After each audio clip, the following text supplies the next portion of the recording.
Masu kallon da sauraron mu barkanmu da sake saduwa a wani sabon shirin namu wanda ke kawo muku abubuwan da ke faruwa da jaruman masana'antar ta Kannywood, masana'antar shirye-shiryen fina-finan Hausa, kama daga shirye-shiryen fina-finan nasu zuwa ga nishadin da suke gudanarwa a bayan rayuwarsu, zuwa ga al'amuran da ke gudana tsakaninsu da abokanansu da kuma iyalansu. Shirin da muke walakabi da daga bayan fagen jaruman masana'antar ta Kannywood.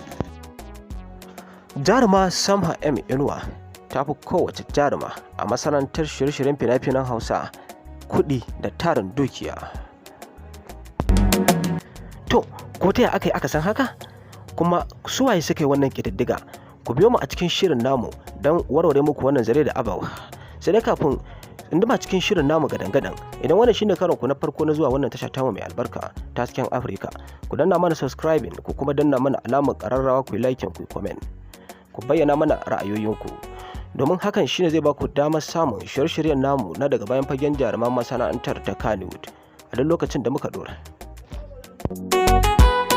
Masu kalama da sauraron mu, kafin ka muku wannan ƙididdiga, za mu so mu warware muku alaƙar wannan jaruma wadda ta fi kowace jaruma kuɗi a masana'antar shirye-shiryen fina-finan Hausa. Alaƙar ta da jarumi Adam A Zango, shin ko menene alaƙar tasu, kuma ko da gaske akwai soyayya a tsakaninsu? So ku ci gaba da bibiyon mu. Lallai akwai soyayya a tsakanin jaruma Samha M Inuwa tsakaninta da jarumi Adam A Zango, duba da yadda take ɗaukan hotunan jaruma tana ɗorawa a shafukanta na sada zumunta, tana haurawa wasu waƙoƙin soyayya, sannan kuma tana bayyana soyayya ta ga jarumi Adam A Zango ba ta ɓoyewa.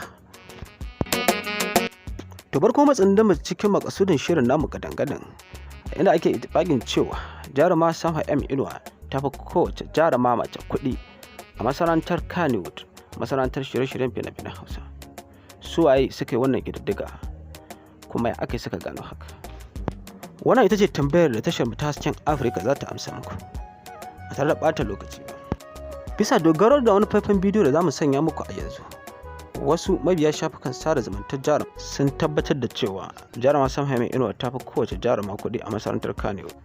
Wannan faifan bidiyo da ya nuna jaruma Samha M Inuwa na ta'amali da dalolin Amurka ba shine bidiyo na farko da ya bulla na jarumar ba, wanda yake nuna mu'amalarta ko kuma yanayin yadda take yawan mu'amala ko amfani da dalolin Amurka.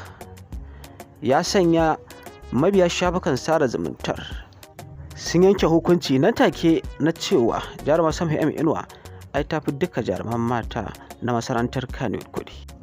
Domin a shekarun baya ma an nuno jaruma Samha M Inuwa ta face hancinta da dala Amurka dala 100, ta kuma yaga ta. Sai dai a wani bangaren mabiyan sun ce wannan fa ba hujja bace ba, domin kuwa yawan ganinta da dalolin Amurka ba shi ke nuna ta fi kowace jaruma kuɗi ba. Wani bangaren suka ce ina aka baro irin su jaruma Nafisa Abdullahi, Rahama Sadau, Hadiza Gabon, a Maryam Yahaya da kuma irin su Fati Washa, duka a ce wannan tafi su kuɗi? Sun ce wannan a'a sam su ba su yarda da wannan magana ba. A ganin ku wace jaruma ce tafi kowace jaruma kuɗi a masana'antar Kannywood?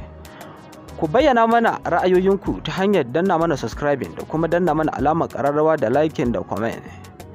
Domin hakan shine kuma zai ba ku damar samun shirye-shirye namu na daga bayan fagen jaruman masana'antar ta Kannywood a duk lokacin da muka dora.